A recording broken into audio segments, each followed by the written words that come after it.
HR issues can kill you. One complaint against your company can turn your world upside down.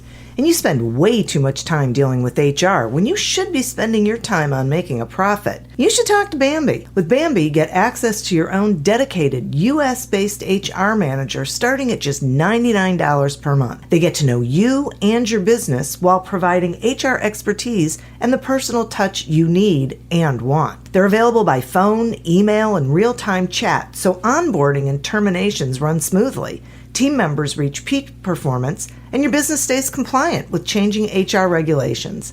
And with Bambi's HR Autopilot, you'll automate important HR practices like setting policies, training, and feedback. HR managers can easily cost $80,000 a year, but Bambi starts at $99 per month. Schedule your free conversation today to see how much Bambi can take off your plate. Go to Bambi.com right now and type in Accelerate under podcast when you sign up. It'll really help the show. Spelled BAM, BEE.com. Bambi.com. Type in Accelerate. Me, but also you. The Pharaoh fast forwards his favorite foreign film, Powder Donut. Okay, what's my line? The only line I see here on the script is get options based on your budget with the Name Your Price tool from Progressive. Oh man, that's a tongue twister, huh? I'm sorry, I'm gonna need a few more minutes. Bulbous Walrus, the Bulbous Walrus. The Name Your Price tool, only from Progressive. The owl ran afoul of the comatose coxswain. Progressive Casualty Insurance Company and affiliates. Price and coverage match limited by state law.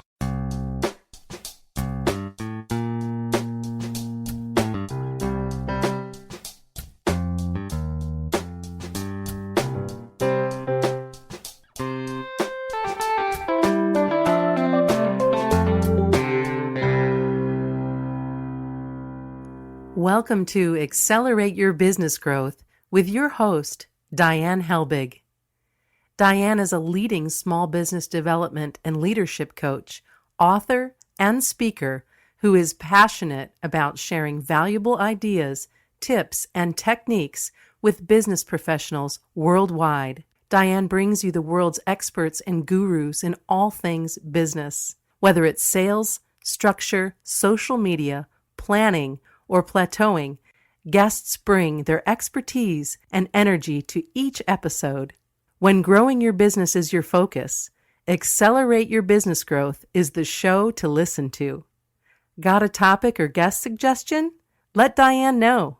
The goal is to make sure you have the information you need to move your business forward. Thanks for joining us. Settle in and enjoy. Hi, everybody. Thank you so much for joining me. Today's podcast is sponsored by Audible.com. For those of you who may not know, Audible.com is the leading provider of spoken audio entertainment and information. They've got audiobooks, podcasts, guided meditations, Audible originals, all sorts of great content for you to listen to. And you can get a free trial if you visit audibletrial.com/businessgrowth. Accelerate Your Business Growth podcast continues to gain recognition as a great resource for small business owners, sales professionals, entrepreneurs, all sorts of folks in the business realm. And this is really because I get some great guests on here. These are people with expertise in particular areas of business, and they join me to have a conversation where they share that expertise with all of you. That way you can get the answers you need, ideas, suggestions, and connection to these folks so that you can be doing better things in your business. Today, we are fortunate to have as our guest, Lisa Magnuson. Lisa has walked in the shoes of sales leaders, including small business owners. She was an award-winning sales manager and led the charge as a sales VP for several sales organizations across a variety of geographies, including executive positions with 2 Fortune 50 companies. Lisa is a published author of countless articles on sales topics, ranging from pre-call planning to landing top-line accounts. She's the author of multiple award-winning books, including her latest book, The Top Sales Leader Playbook, How to Win 5X Deals Repeatedly. Thanks so much for joining me today, Lisa. Thank you, Diane. Happy to be part of your show. I am thrilled to have you here. and I am fascinated with this 5X deals, which I will ask you about in a minute. I am curious about why you decided to interview, 41 sales VPs, and what you learned that applies to small business owners, if you would. Yeah, that's a great question because I was a sales VP prior to starting my business 15 years ago for a couple different Fortune 50 companies. I also work with sales VPs every day. So they are my audience, along with small business owners who run sales. And so I thought I was pretty in tune with their challenges, with their goals, with their approach to large enterprise deals. But when I really put together a structured interview and had live conversations with 41 of them over the course of a year, I learned some things that were surprising. And one of the things that really I kind of knew, but sort of screamed out at me, was the fact that these sales leaders or company leaders expect their salespeople to follow a sales playbook, a sales process. Everybody kind of interchanges those terms. Yeah. A structure, and we all agree that's the way to get predictable results. Yet the sales leaders or company owners don't have a playbook of their own, a playbook that they can follow to be better leaders and company owners, to really create a situation where their company or sales organization can repeatedly win very, very large deals. And so that was one of the big ahas and kind of the impetus to write the book in the way I wrote it, is to give them, that leadership group, a playbook that they can use also, just like they expect their salespeople to use a playbook. Yeah, that's great.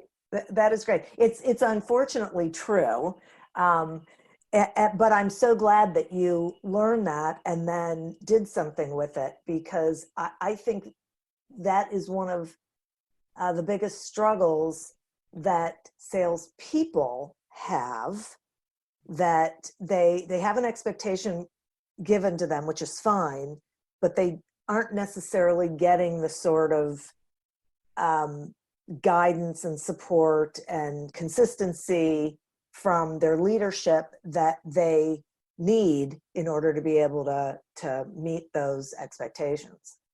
Yeah, and so that was another huge finding after talking to the 41, sales VPs, is that the reason for that, the reason why they can't give them the time and attention that they need, the salesperson, is because the sales leaders are inundated. As a matter of fact, they have twice as many challenges as they have goals. Twice the challenges. So the salesperson might uncover a big opportunity, what I call a 5X, about 5 times your average deal size, a big opportunity. They need help. They don't have the experience, the track record, the background. They need some help with that. What do you do? How do you develop this? How do you, what does that path look like for these big deals? Because it's not the same as your regular sales process. You've got to do your regular sales process and more. They need help. Yet the sales leaders have twice as many challenges as they have priorities. So they just have a really hard time making the time to help the salespeople go after these big deals. And really having a playbook, just like it's true for salespeople, can put them in a position of strength. If they know what to do, they know what the winning plays are, they know what the yellow flags are when things are going wrong, the red flags, they know what the remedies are, they're in a better position to help. And that's really key. That's really interesting. Okay, I want to dive into this a little more. So can you tell me more about the 5X deals? So I get it that it's like 5 times what a regular deal is. How do they determine that? I mean, just, in general, what's happening there when someone's coming across something like that? Yeah, so I'll tell you a quick story. Sure. about a situation that, that I was lucky enough to be involved with some years ago. And the salesperson, was an account executive and had gotten a new account in her territory. Her name was Christy. And, so she went out and called on the account. It was this large company, large insurance company. And she, through talking to her new contact, she realized that this could be a lot bigger than she thought. It could be a lot bigger than just her normal, deal size. And so she comes, literally racing back to the office, gets in line in front of the sales VP's door and says, I think I've got a really big opportunity. This could be much bigger than normal. And in this particular situation, the sales VP listened about the opportunity. There was some real showstoppers, some red flags, yellow flags, and so in this particular situation, that's when I got called in. And really, I was called in just for one meeting. I remember specifically it was a Friday afternoon. There was 8 or 9 of us, and the whole purpose of the meeting was to kind of talk about this opportunity and was it even worth going forward. Well, the short answer is that Friday meeting went into Saturday.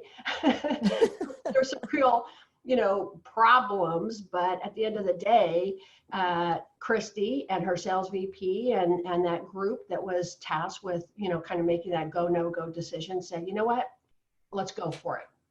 And like 18 months later, they won that deal. Actually, I ended up staying with them for the whole time. Wow.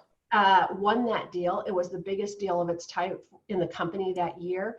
And they still have that account, and that account has grown and led to so many more opportunities, both for Christy and her sales VP personally, career growth, but revenue, just all kinds of good things. That account became a banner account for them. So that's not unusual. Salespeople are going about their business, or maybe a company owner, and they all of a sudden go, oh, this one could be bigger. We're going to need to do some things differently. Is it worth it to do some things differently? And they're going to have to go through that same process. And it's going to might not take 18 months, but it's going to take longer. And they're going to have to do some things that are not part of their normal sales process.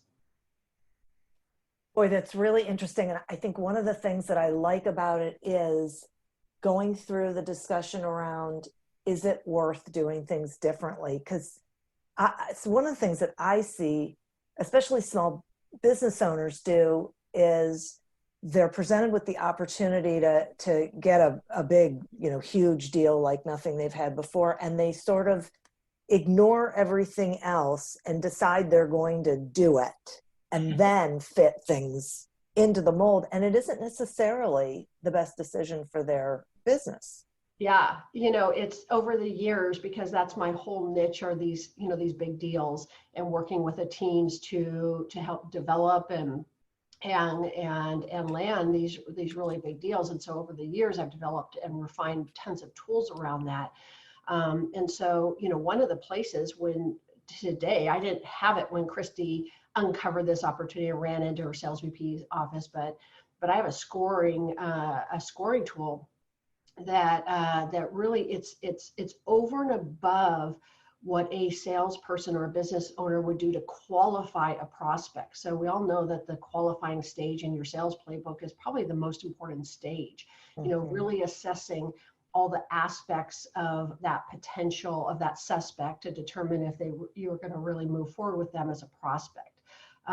Well, for big deals, in addition to all of that, I have a scoring tool that also really talks that has the account team defining other things, that determine, is it worth it to put in the extra time and attention to spend the next, whatever it's going to take, 6 months, 9 months, 18 months. And it's not just the time. I mean, in the course of that time, you're doing account strategy work. You're probably involved with maybe some RFPs, maybe not, certainly big presentations, things that require lots of preparation, gaining an executive sponsor, which can take a lot of work. That's the topic of one of my other book. my prior book, which is still selling, about getting to that executive sponsor and cultivating that executive sponsor. All of that takes a lot of time. So it's really important to make a good decision, or the best decision that you can up front. And it's well over and above just what you would do to qualify a normal prospect. Wow. These deals, though, when you like Christy and the VP, when they decide, yes, they're game changers. They're game changers for the company. I mean, I worked with a client just recently, and we went through exactly the same process. We scored this deal, and the deal was not a lay down. It wasn't a current customer. The prospect was really had some bad perceptions of my client, and yet we decided, you know what, there's enough here.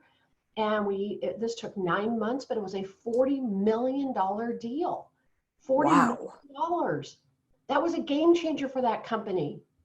Also, once they got that $40 million brand new client, that client gave them a referral for another huge project in the first 90 days of working with them. Oh my. It was like one led to another, and that's what happens. Deals, they become your banner accounts. They're the accounts that everybody talks about, references. They grow, they turn into more revenue. Sometimes they can result in a referral. So if you make the right decision up front, it's worth it. Yeah, right. As long as you go through the due diligence, really, right? Going through the process, right, which is why you need the playbook. You got to do the work. My whole career, 15 years, owning my company and involved with lots of big deals before that. Really, once I kind of got started in sales, most of my time has been, in this big deal area. But, I've never known of a situation where somebody just got one.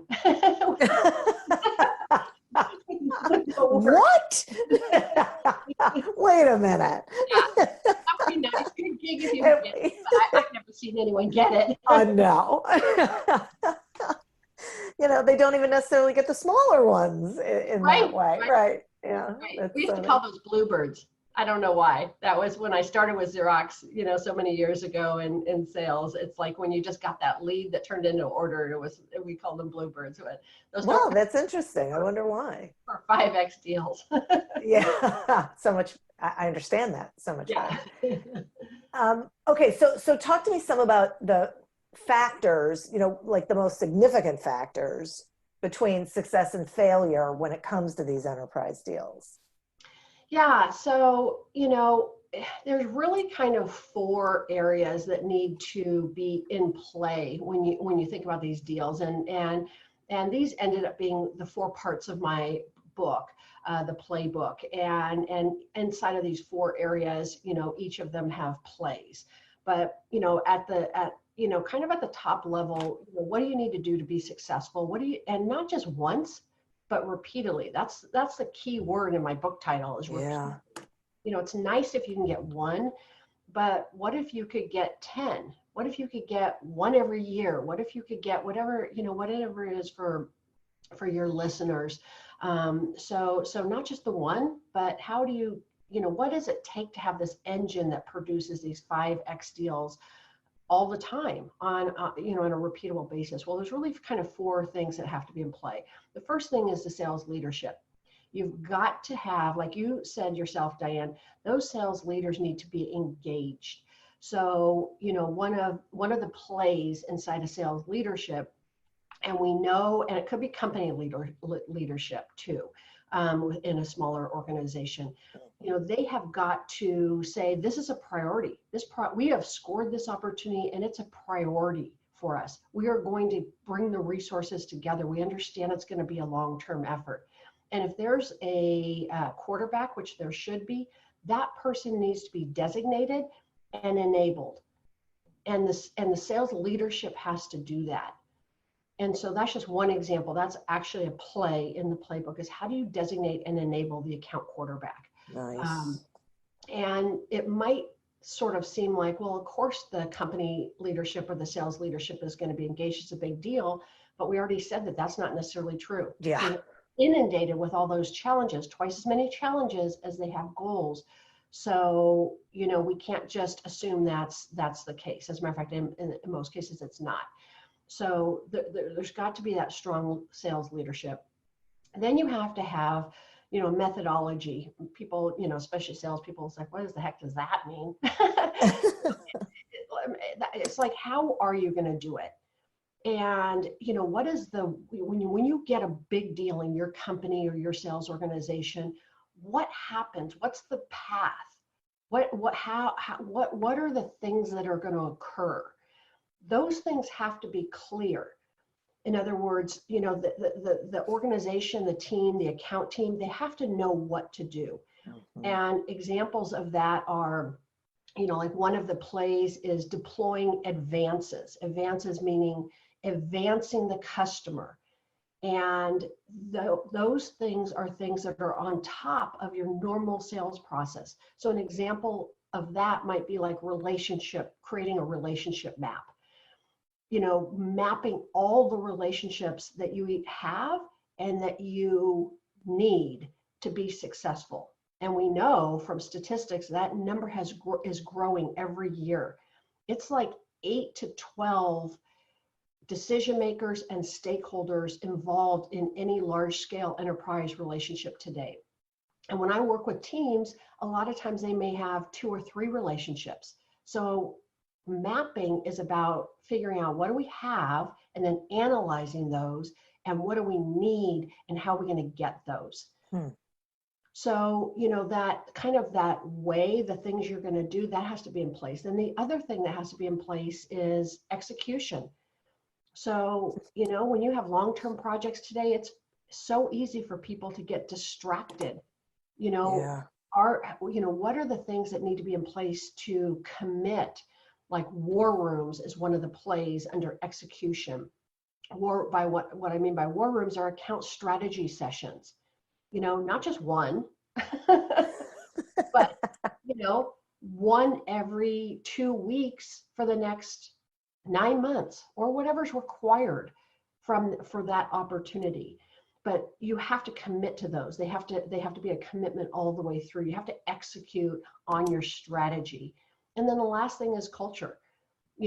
Is the executive team fully engaged? Are they engaged with the opportunity? Do they know their counterparts? Does your organization have a culture of celebrating huge wins? Celebrating is not a nice to do. Celebrating is a business investment that has an ROI associated with it. Yeah. So there's a lot of things in having that big deal culture, a lot of plays there too. So all 4 of those things, the leadership, the methodology, how you're going to do it, executing, actually doing the things that are important and need to be done, and then having this culture, all those things need to be in place to really create this engine that is going to generate big deals repeatedly. That was kind of the answer to your question. Sorry. Oh, no, don't apologize. I was taking notes. I mean, because it is so dead on. And one of the things that I wrote down, when you said execution and then you said whatever is required. And so the thought that kept coming into my head was, you can't spitball this, you can't just sort of wing it. Right. And think that it's going to come out okay for so many reasons, but you just, you got to know what's required and then do it. Well, one of the big things under execution is pre-call planning. And pre-call planning is something that every salesperson can use to be more effective for just their regular deals, day in and day out, a methodical way to plan for their customer conversations. But when you have these big deals, pre-call planning means a lot of times gathering, numerous people together to do the pre-call planning. It's going to take longer. Maybe it's, 30, 45 minutes, an hour to really plan for those conversations. And I just working with a client that I had worked with on a very, very large deal recently. And the sponsor for that deal came in to talk to another group that I was working with, and what he said was, he goes, if we had not embraced pre-call planning for every single conversation all the way through, he goes, our 5X contract, which they did get, could have fallen off at any point. It was that precarious. And that's these big deals. Just because you're on the path with that customer, so are your competitors. Right.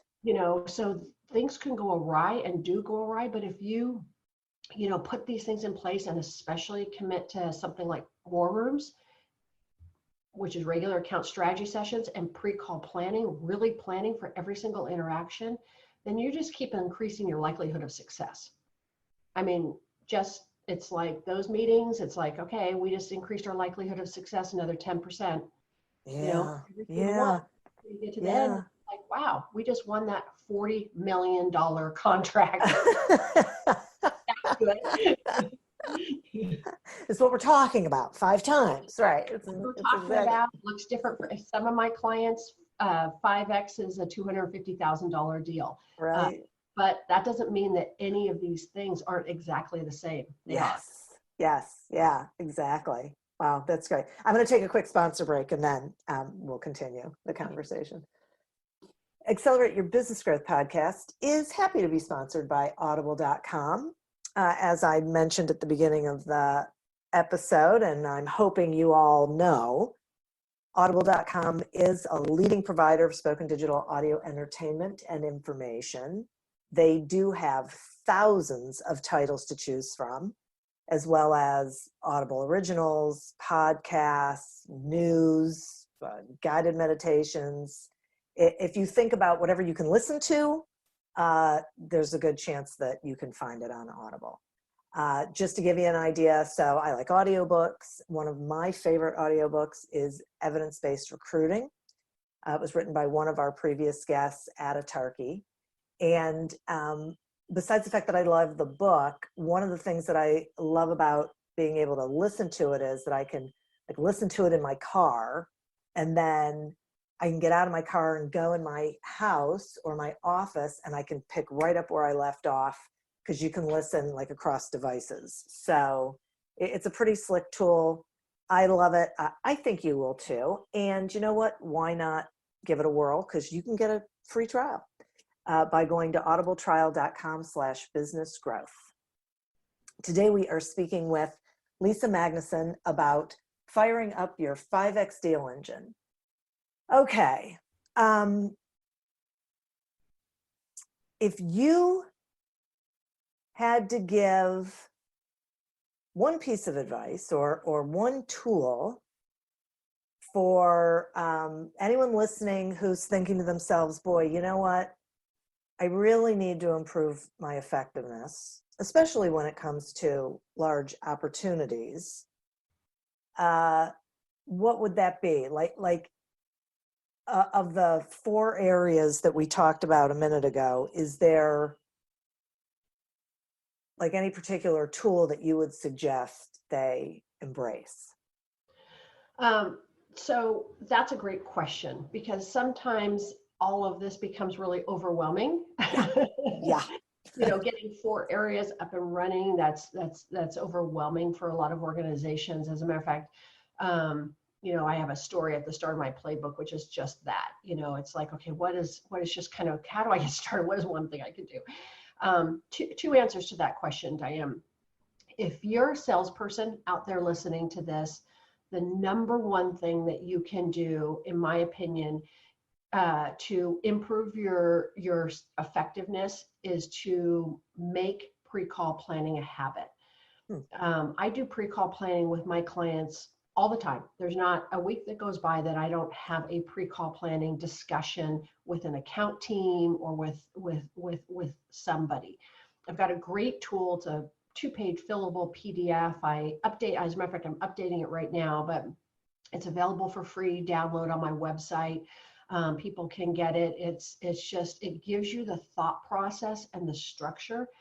And I'm not so much about my tool as much as making pre-call planning a habit, And that is not just doing a little research. It's not just having an agenda, although it includes those things. It's kind of a structured thought process that helps you to put yourself in the customer's shoes. What is going to make that meeting really good for them? What are they trying to accomplish? What would be a logical next step? And maybe the next best logical next step. So it kind of walks you through a thought process to help you to build the agenda, to really improve that customer conversation. So that's if you're a salesperson. If you're a business owner or leading sales or a sales VP, to me, war rooms, account strategy sessions, because these putting that, making that a priority on your calendar on a monthly basis, a lot of other things happen. So if it's a priority for you as a leader to have account strategy sessions every single month, you're automatically going to start to think about what are your top opportunities. You're going to talk about scoring those opportunities. You're going to talk about the opportunities themselves and what relationships and like that relationship mapping example that I gave. But you're also going to, you're going to kind of figure out what's our strategy? How could we win? What are our competitors doing? What do we need to do proactively and reactively? By just putting that stake in the ground of those sessions, there's so much that will come from those. And the key there is not just a kind of flavor of the day or a once and done. It's like really making that commitment to identifying and figuring out how to develop those big opportunities. And to me, the rubber meets the road there through account strategy sessions that I call war rooms. And for leaders that want to do that, and I'm not trying to just sell my book, but they should get my book because it will tell them how to do it. And there's sample agendas. Yeah. And what are the things? That's why I wrote it. I wrote the book so that leaders would have a playbook, super, referenceable kind of, bullet points, examples, so that they would have a playbook so that they could get off to a fast start. And I have to say that, so one of the things, anyone who knows me knows I love structure and process systems. And so that's one of my favorite things about this, because that's what it's about. It's about creating the plan, the structure, so that what I'm hearing is, first of all, it helps you make sure that you stay on course, and it has momentum to it. So it ends up sparking other thought processes and other idea sessions, and gets just everyone's brain a little bit more involved in the process. It's so true. I mean, one of my favorite things that I say constantly is the account team gets it right. So the account team might be the account executive, the manager, the account executive, the company owner.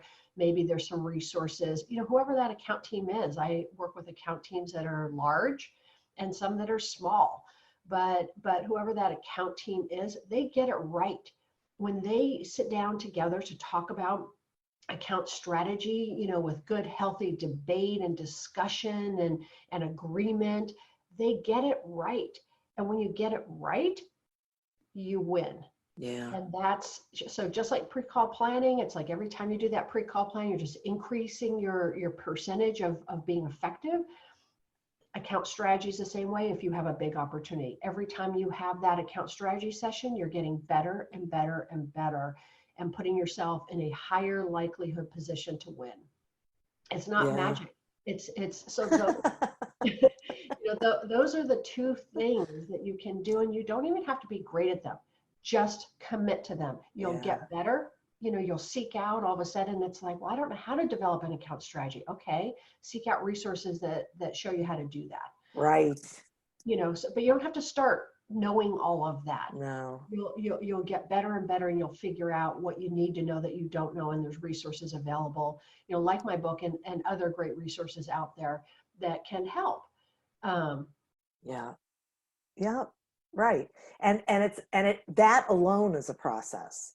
Yeah. It has to start somewhere, and you then figure out what information you need to bring in, what tools and resources you need to bring in, and then you look for Exactly. those. Yeah. Exactly. I mean, one of the things, like with my book, is every single play I brought in what I call a sideline coach or an expert.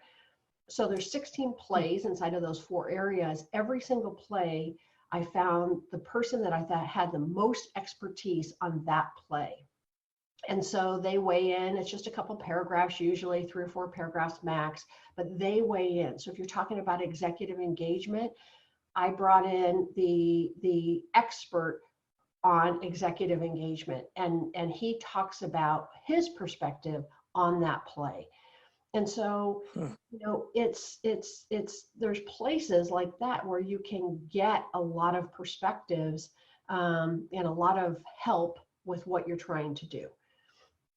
Nice. That is really great. So, what was I just going to ask you? So share with the listeners, if you would, the variety of ways that they can get the book.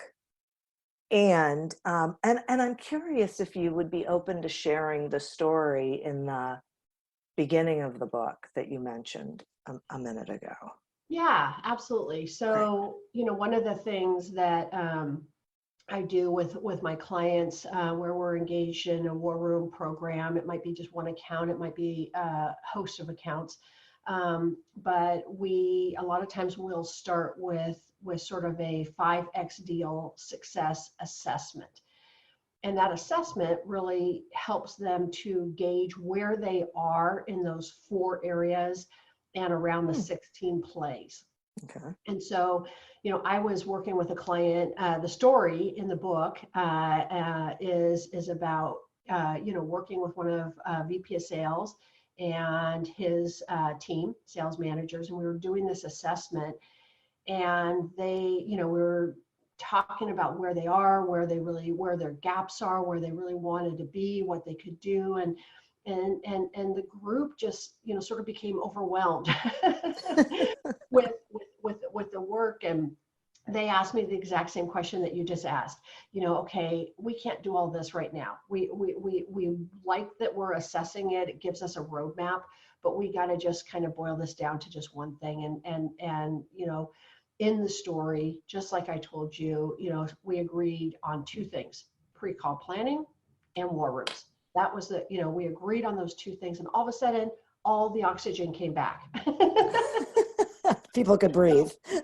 So that, so for people interested in investing in the book, if they save their Amazon receipt, they can get that assessment on my website on the book page. All they have to do is put their Amazon receipt number in there, and they'll get this really nice sort of assessment that they can use within their organization and with their team to really gauge where they are.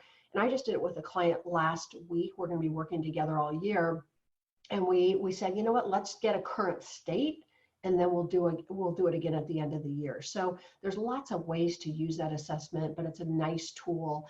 And really everything I've talked about, people can get on my website. They can click through to Amazon to look at the books. They can get a free chapter download on my latest book.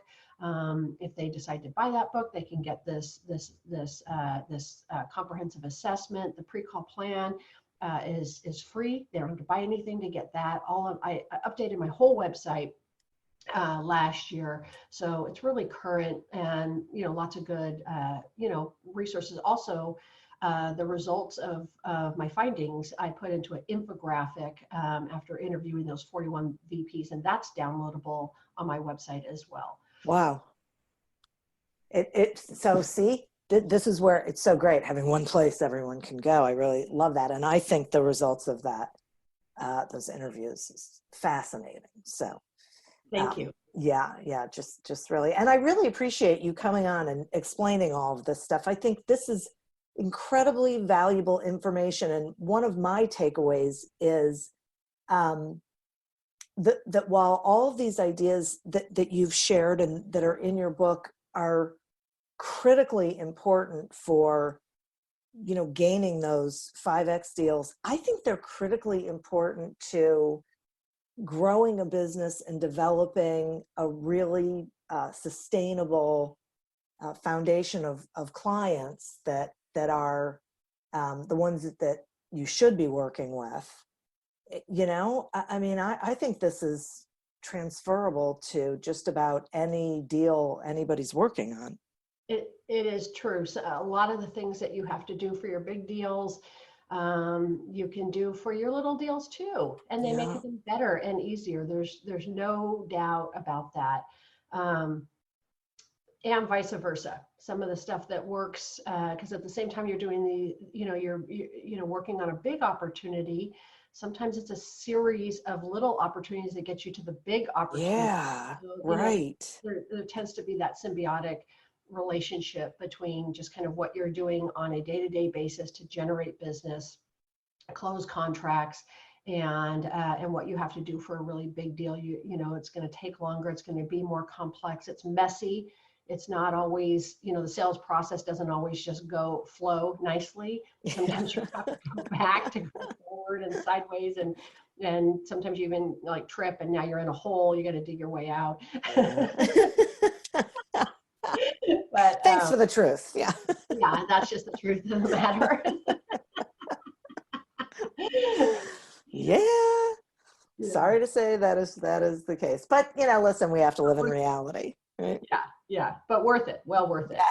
Yes, exactly. Nothing better than those win celebrations at the end. Yes. I so appreciate this. Thank you. Thank you. I really think this was really valuable information. Excellent. For our listeners. And listeners, thank you. You are who we are doing this for. And I think, you got an awful lot out of this episode as well. I know I did. I took tons of notes. So that is where we are. I would also like to thank our sponsor, audible.com.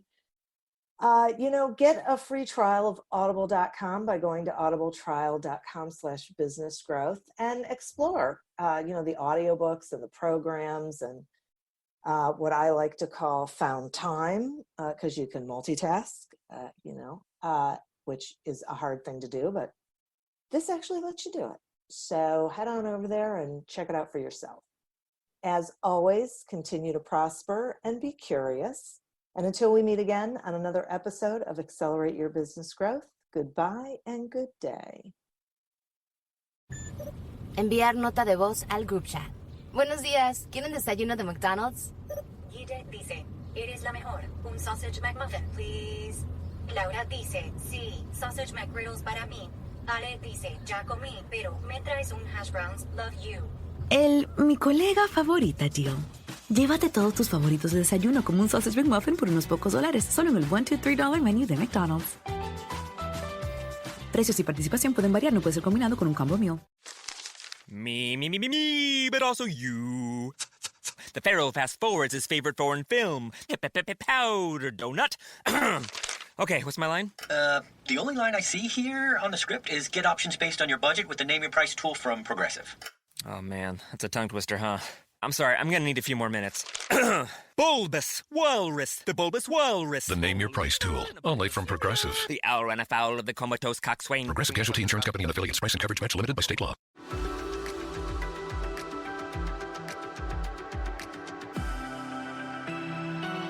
Are you tired of the same old productivity hacks? Have you read the top 20 books on effectiveness, and yet your workdays and email inbox still causing anxiety, burnout, and even depression? Ready to learn the latest in brain-based modalities, techniques, and technologies to optimize your success and well-being? Welcome to the Focus to Evolve podcast, where we'll illuminate your path to spacious productivity and balanced thriving. Each week, we dive into deeply insightful and immediately impactful methods to help you become highly effective while promoting health, profitability, and well-being. Say goodbye to the trance of busyness and hello to your highest potential. It's time to discover a new way of accelerating your mission, growth, and purpose. Join us on the Focus to Evolve podcast and get ready to live your most joyful, productive, and fulfilling life.